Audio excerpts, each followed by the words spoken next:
Welcome to another unboxing video from theplayersaid.com. My name is Grant. Today I'm unboxing a very cool game that I was able to luckily pick up at Gen Con the 1st of August. This was on Kickstarter about 6 or 8 months ago, I think maybe 10 months ago. And the designer, Clee Benally, actually ended up passing away, I think, during the process. I'm not exactly sure when, but I know there was some fear that it wouldn't be finished and that people wanted their game and it wasn't going to happen. But what I would say is I think his family and friends kind of picked up the torch, ran with it, got it finished. And to my surprise, when I showed up at Gen Con, I saw their booth there and immediately saw the game, and I was like so overjoyed because I missed the Kickstarter, and I've looked at this game a couple of times, but it was hard to tell whether it was available or not. I think they were selling them at Gen Con, and I just got lucky. I ended up buying a copy. The game is called Burn the Fort, and the subtitle is A Game of Indigenous Resistance. The game is published by Indigenous Action Media.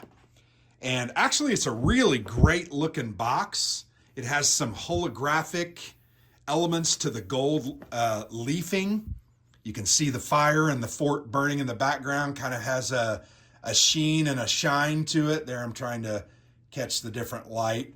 But really nice touch, great art, fantastic looking box, and very sturdy, by the way. But this game, you are playing as indigenous Indian tribes with a historical leader that has different abilities. And you are trying to make your way to the fort, attack the fort, all while trying to stop wagons. You'll see there's 40 wagon tokens from reaching the fort and winning the game. I think the game is semi-cooperative, meaning you are working together. Yeah, it is semi-cooperative, but ultimately somebody's going to win alone because they did the best, but you are working together. And this is a unique game, right? It pits the American Indians, the Native Americans, against the colonial invaders of the United States of America or Spain or any other number of countries that invaded North America in the 15, 16, 1700s. And came up against the indigenous peoples. I've read a couple of books on natives over the years. I read one recently, War on the Wabash. There's actually a video on the channel. These are not these Indians. This is more Western, Southwest. As you can see, they look more like Apache, Arapaho, those kind of tribes out in the West.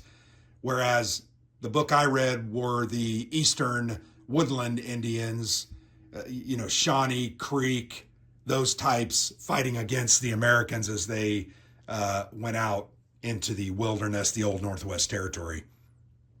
But a look at the box, really great looking game. The game plays in 1 to 2 hours and it plays up to 2 to 4 people. There is not a dedicated solitaire mode, but I'm very much looking forward to exploring this game, playing it, and letting you know what my thoughts are on it. So the first thing you see, it's called the game guide, but it really is the rule book.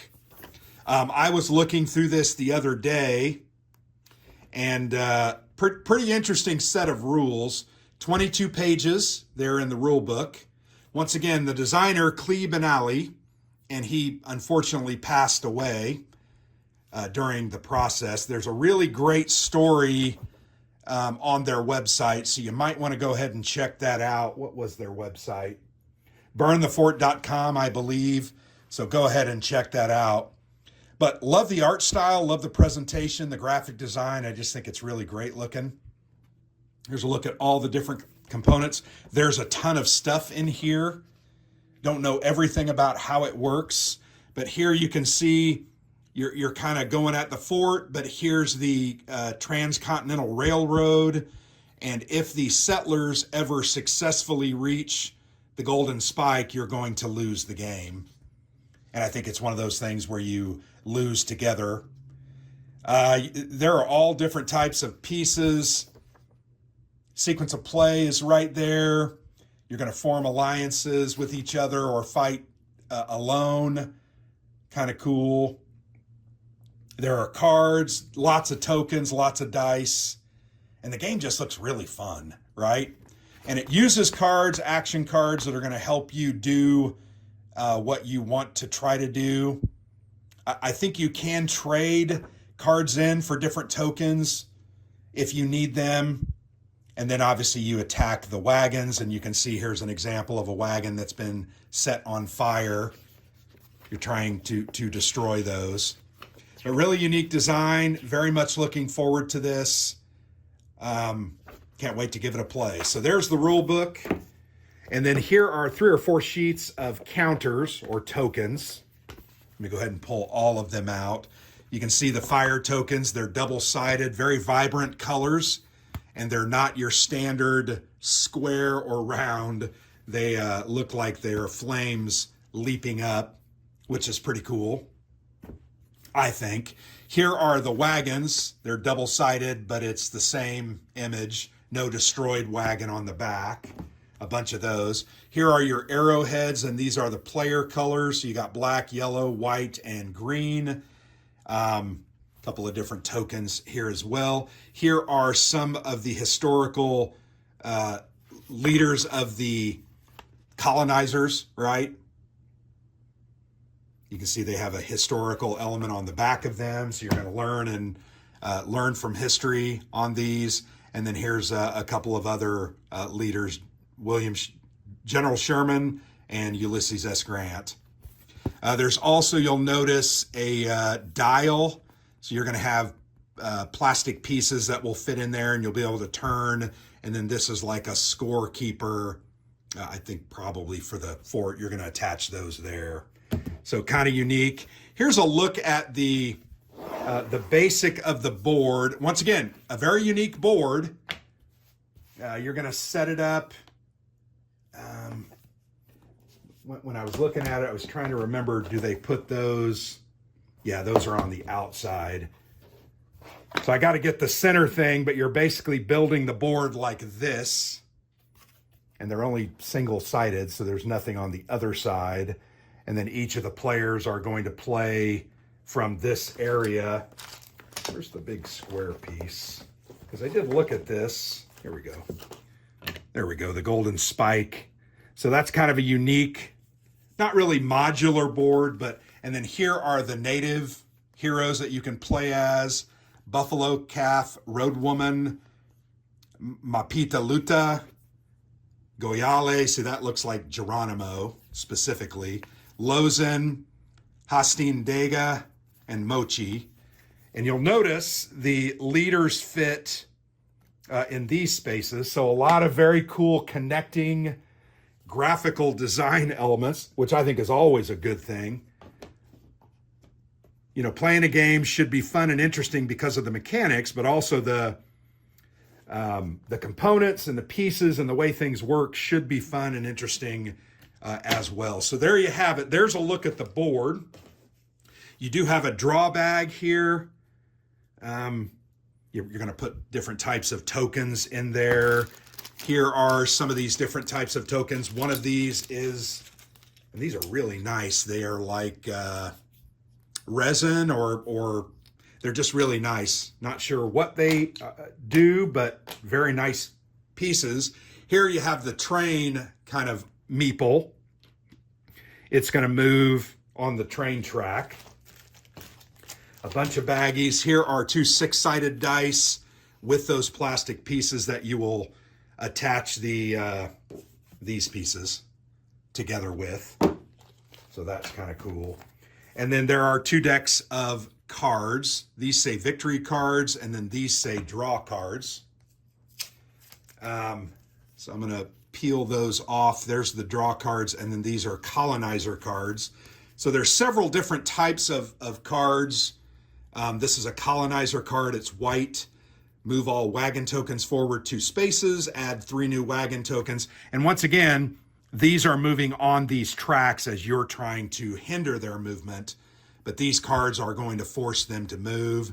Here's something that's going to do a hunt of the buffalo into near extinction. Every player loses half of their fire tokens. Massacre, lose all but 2 fire tokens. So these are bad things, like bad events that are going to happen. Alliances broken. Your alliances have been broken. Flip your alliance token to your color. Active alliances between other players remain. Alcohol. Colonizers use alcohol to subdue your people. Discard a fire token.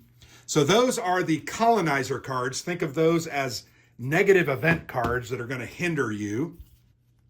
These are draw cards.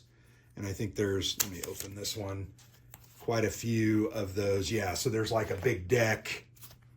Going to be a big deck of draw cards. And these are going to give, move the train token 1 space forward. Each player draws 1 colonizer card. No action or card can block it. So that's obviously another bad one. Arrowhead, this card represents 1 arrowhead. You can trade 3 cards with arrowheads or arrowhead icons for arrowhead tokens. So kind of a resource management. There's a bunch of those. Ceremony, count coup, a blizzard, counterattack. So all different types of cards there that you're going to use. And then these are victory cards. There are 5 of them.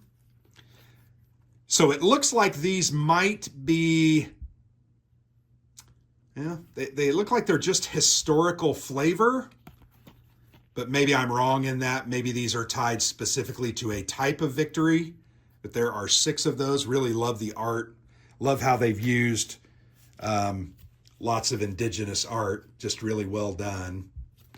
And then these are your play aids. So you've got a sequence of play on the back, and then you've got some of the different, to win the game, you must gain the 3 arrowhead tokens. Is that all the same for everyone? Yes.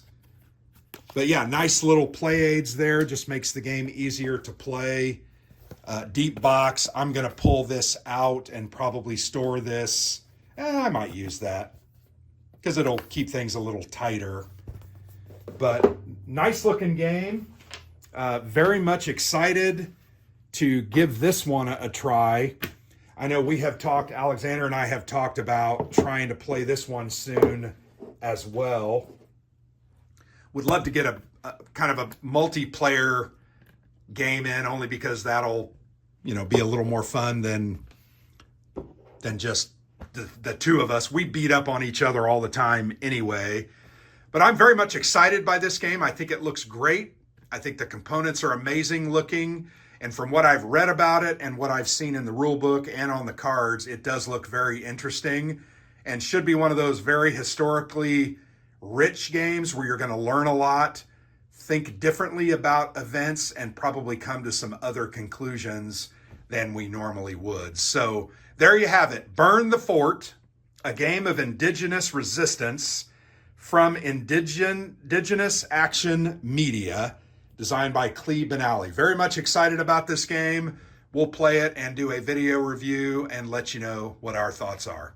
Thanks. I've been Grant for the Player's Aid.